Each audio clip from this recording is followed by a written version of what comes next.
एक जंगल में बंदरों का एक गोठ रहता था। इस जंगल में चूंकि बहुत ज़्यादा तादाद में फल वगैरह उगते थे, इसलिए वह सब बंदर बहुत इत्मीनान और खुशी से रहते थे। एक दिन ऐसा हुआ कि एक साइंसदान अपने बेटे के साथ इसी जंगल में रिसर्च के लिए आया। खेमा नस्ब करने के बाद साइंसदान तो पौधों के सैंपल इकट्ठे करने के लिए निकल खड़ा हुआ, मगर वह लड़का इस खेमा की तज़ीन और आराइश के लिए पीछे रुक गया। उसने पहले ज़मीन पर एक बड़ा कालीन बिछाया, फिर इस कालीन पर बिस्तर लगाए, खेमे के दरमियान टेक से भर के लालटेन लटकाई और इसके नीचे एक छोटी सी मेज़ और इस पर सजावटी सेबों से भरा हुआ एक प्याला रख दिया। वो सेब देखने में बहुत ताज़ा, खूबसूरत और बड़े लग रहे थे। तमाम बंदर दरख्तों पर बैठे इन मस्नूई सेबों को लालच से देख रहे थे। लड़का खेमा के सामने की जगह साफ करने के लिए ज़रा बाहर निकला तो एक बंदर ने तेज़ी से झपटा मारा और एक मस्नूई सेब उठा लिया। एन उसी वक़्त लड़के की नज़र भी इस पर पड़ गई।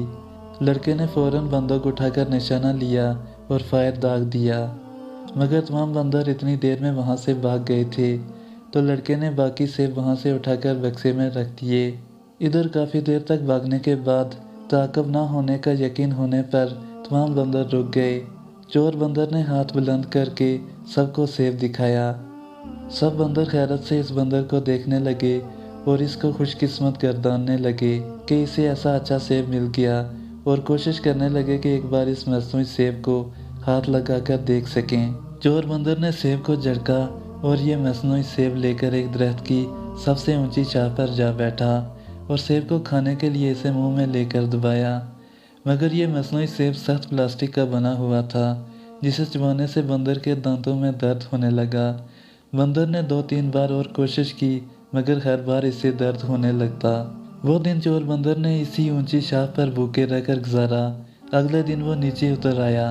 दूसरे तमाम बंदर इसे एहतराम से देखने लगे, क्योंकि इस वक्त भी उसके हाथ में वो मसनूई सेब मौजूद था। दूसरे बंदरों से मिलने वाला एहतराम देखकर इस बंदर ने इस सेब पर अपनी पकड़ और मजबूत कर दी। अब दूसरे बंदर फलों की तलाश में निकल गए और तेजी से एक दरख्त से दूसरे दरख्त पर छलांग लगाते हुए फल तोड़ तोड़ कर खाने लगे। चोर बंदर के एक हाथ में चूंकि मसनूई सेब था, इसलिए वह दरख्तों पर नहीं चढ़ सकता था, मगर वह सेब भी हाथ से छोड़ना नहीं चाहता था। इसलिए वह सारा दिन भूखा प्यासा रहा और यही सिलसिला कुछ दिनों तक चलता रहा। दूसरे बंदर इसके हाथ में मसनूई सेब होने की वजह से इज्जत करते, मगर इसे खाने के लिए कुछ नहीं देते। भूख से बेहाल होकर वह बंदर इतना नढाल हो चुका था कि इसको अपना आखिरी वक्त नजर आ रहा था। उसने एक बार फिर इस सेब को खाने की कोशिश की, मगर इस बार भी नतीजा मुख्तलिफ न था। उसके दांत इस मरतबा भी दर्द कर रहे थे। चोर बंदर को अपनी आंखों के सामने दरख्तों से लटके हुए फल नजर आ रहे थे, मगर इसमें इतनी हिम्मत नहीं थी कि वह इन दरख्तों पर चढ़ सकता। आहिस्ता आहिस्ता इसकी आंखें हमेशा के लिए बंद हो गईं। जान निकलते ही इसकी गिरफ्त मसनूई सेब पर ढीली हो गई और वह मसनूई सेब इसके हाथ से निकल गया। शाम को बाकी बंदर आए और उन्होंने मरे हुए बंदर की लाश पर कुछ आंसू बहाए और अफसोस किया और इसकी लाश को पत्तों से ढांप दिया। अभी वो इतना कर ही रहे थे कि एक दूसरे बंदर को वहीं मसनूई सेब मिला और उसने अपना हाथ बुलंद करके सबको वो सेब दिखाना शुरू कर दिया। नाजरीन, दुनिया की मिसाल भी इस प्लास्टिक के सेब की तरह है। इससे हासिल कुछ नहीं होता, जबकि इसको देखने वाले इससे मुतासर हो रहे होते हैं और दुनिया को हाथ में रखने का दावेदार आखिरकार खाली हाथ इस दुनिया से चला जाता है। झूठा दिखावा इंसान को पहले थका देता है और फिर इसे मार डालता है।